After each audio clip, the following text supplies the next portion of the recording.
এটা হচ্ছে couple room. প্রথমে আমি ওয়াশরুমটা দেখাচ্ছি। এটা হচ্ছে ওয়াশরুম, নিট অ্যান্ড ক্লিনই মনে হচ্ছে। যে এখানে একটা মিরর, শুরুতে ঢুকতে একটা মিরর, এটা এলইডি টিভি আছে,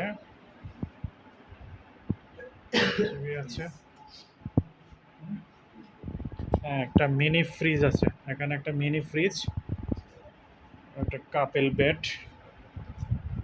ওখানে একটা চেয়ার আছে সুন্দর। তারপর হচ্ছে ব্যালকনি, একটু খোলো তো, একটা এসি আছে, একটা ব্যালকনি। এই যে ব্যালকনি থেকে যে রাস্তার যে ভিউটা এটা দেখা যায়। নতুন হোটেল এটা, এই যে। ওকে, থ্যাংক ইউ।